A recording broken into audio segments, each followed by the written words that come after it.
It was a routine flight on a crisp November day in 1971. The air was cool and the sky was clear, a perfect day for flying. The airport was bustling with activity as travelers hurried to catch their flights, unaware of the extraordinary event that was about to unfold. In today's episode, we will look into the mysterious man who has come to be known as D.B. Cooper.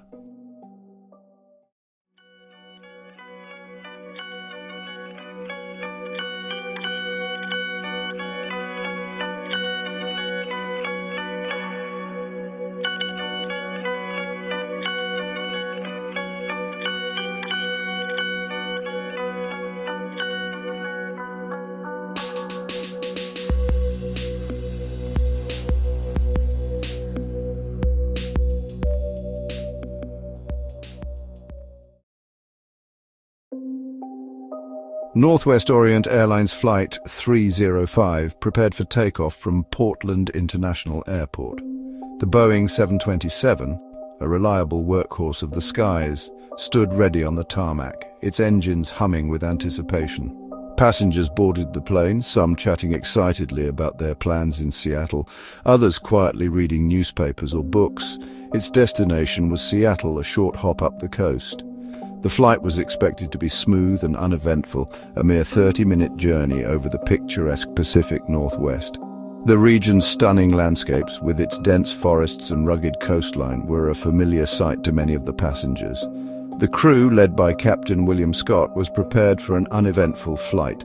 Captain Scott, a seasoned pilot with years of experience, had flown this route countless times. His co-pilot and flight engineer were equally competent, and the flight attendants were well-trained and professional. They all expected a routine flight, just like any other day. Little did they know they were about to be a part of one of the most baffling mysteries in American history. A mystery that would capture the imagination of the public and law enforcement for decades to come. The events that would soon unfold would be talked about in hushed tones and analyzed in countless documentaries and books. The passengers settled into their seats, unaware of the drama that was about to unfold. They chatted with their seatmates, stowed their carry-on luggage, and prepared for the short flight. Some were business travelers, others were families or individuals visiting friends and relatives. All were oblivious to the extraordinary event that was about to take place. Among them was a man who called himself Dan Cooper. He was an unremarkable figure carrying a briefcase and a ticket for seat 18C. He blended in seamlessly with the other passengers, giving no indication of the dramatic role he was about to play in aviation history. He was dressed in a business suit, a nondescript figure who blended in with the other passengers. His demeanor was calm and composed, and he appeared to be just another business traveler on a routine flight. No one paid him any special attention as he took his seat and settled in for the journey. Cooper ordered a bourbon and soda, seemingly calm and collected. He sipped his drink leisurely, giving no hint of the audacious plan he was about to set in motion. The flight attendants, busy with their duties, saw nothing unusual about the quiet man in seat 18C. The flight attendants went about their duties, preparing for a typical short-haul flight. They served drinks and snacks, answered passengers' questions, and ensured that everyone was comfortable. It was just another day in the skies, or so they thought. None of them suspected that the man in seat 18C was about to hijack the plane. As the aircraft climbed to its cruising altitude, Cooper quietly handed a note to one of the flight attendants. At first, she thought it was just another passenger trying to flirt with her, but when she read the note, her blood ran cold. It stated that he had a bomb in his briefcase and demanded that she sit next to him. The calm, collected demeanor of Dan Cooper masked the gravity of the situation. The flight attendant, trying to maintain her composure, did as she was instructed. She sat next to Cooper, who then opened his briefcase just enough to show her a glimpse of wires and red sticks, confirming his threat. The flight attendant, now fully aware of the danger, relayed the hijacker's demands to the cockpit. Captain William Scott and his crew were stunned. Hijackings were not unheard of, but this was something different. The calmness and precision of Cooper's actions suggested a well-thought-out plan. Cooper demanded $200,000 in cash, 4 parachutes, and a fuel truck standing by in Seattle to refuel the plane for a possible onward journey. The crew had no choice but to comply. As the plane continued its flight to Seattle, the passengers remained blissfully unaware of the drama unfolding in the cockpit and the cabin. They chatted, read, and dozed, completely oblivious to the fact that their flight had been hijacked. The flight attendants, under immense pressure, continued to serve the passengers, trying to maintain an air of normalcy.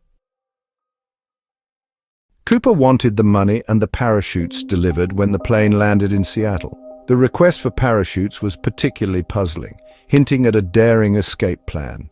Schaffner, understandably shaken, immediately informed the captain. The gravity of the situation began to sink in as she relayed Cooper's demands. The captain, in turn, contacted air traffic control and relayed Cooper's demands. The communication was swift and precise as the crew worked to ensure the safety of everyone on board. The FBI was notified and a plan was put into motion. Agents scrambled to gather the ransom money and the parachutes while also trying to devise a strategy to apprehend the hijacker. The passengers, unaware of the danger, remained calm, oblivious to the drama unfolding around them. They continued with their in-flight activities, reading magazines, chatting and enjoying the journey, completely unaware of the hijacking plot. Schaffner's mind raced as she tried to maintain her composure. She knew that any sudden movements or signs of distress could alarm the passengers and potentially escalate the situation. Meanwhile, back on the ground, the FBI was working against the clock. They meticulously counted and prepared the ransom money, ensuring that it was ready for delivery as soon as the plane landed. The parachutes were also prepared, each one carefully inspected to ensure it was in working order. The agents knew that any malfunction could be catastrophic.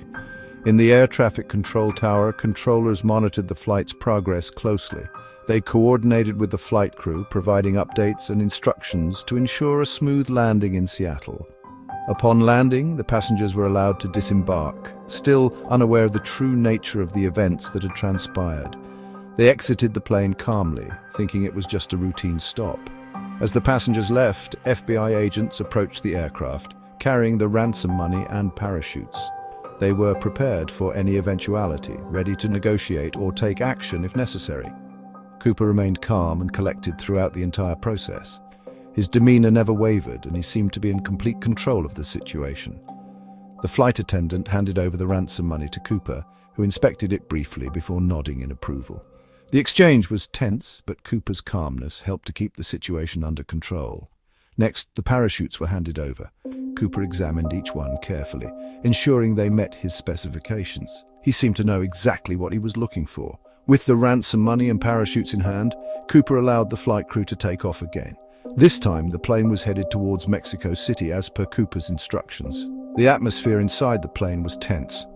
The flight crew, now fully aware of the hijacking, did their best to remain calm and follow Cooper's orders.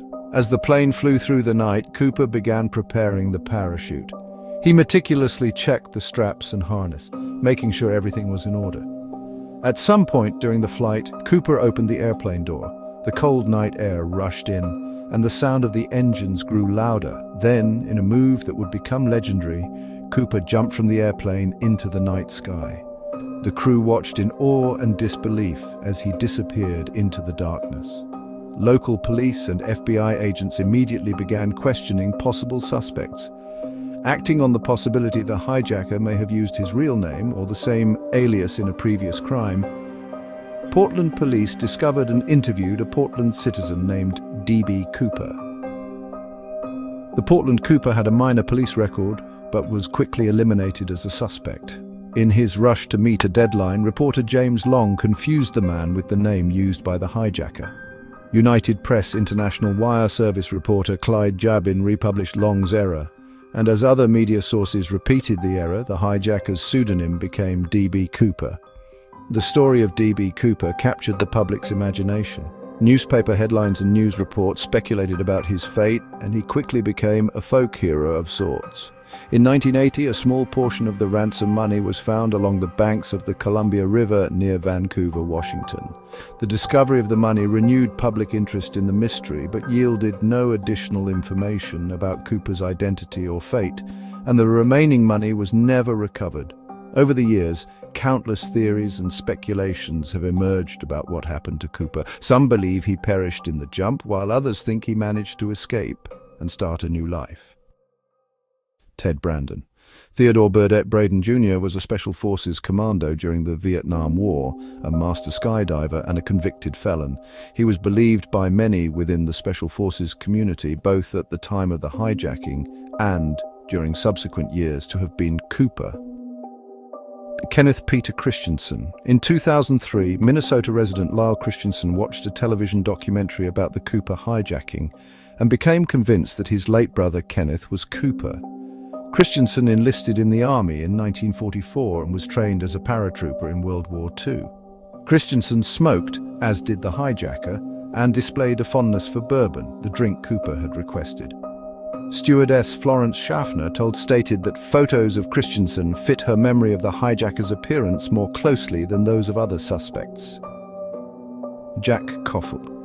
Bryant Jack Koffelt was a conman ex-convict and purported government informant. In 1972, he began claiming he was Cooper and attempted through an intermediary to sell his story to a Hollywood production company. He said he landed near Mount Hood, about 50 miles southeast of Ariel, injuring himself and losing the ransom money in the process. Photos of Koffelt bear a resemblance to the composite drawings, although he was in his mid-50s in 1971. He was reportedly in Portland on the day of the hijacking and sustained leg injuries around that time, which were consistent with a skydiving mishap. Koffelt's account was reviewed by the FBI, which concluded that it differed in several details from information that had not been made public and was therefore a fabrication. The FBI continued to investigate the case for decades, but it remains one of the greatest unsolved mysteries in American history. The legend of D.B. Cooper endures, a testament to the audacity and mystery of his daring heist. Although the FBI has decided to close the case in 2016, interest in the D.B. Cooper case has remained alive and continues to be one of the most baffling and heralded mysteries in aviation history.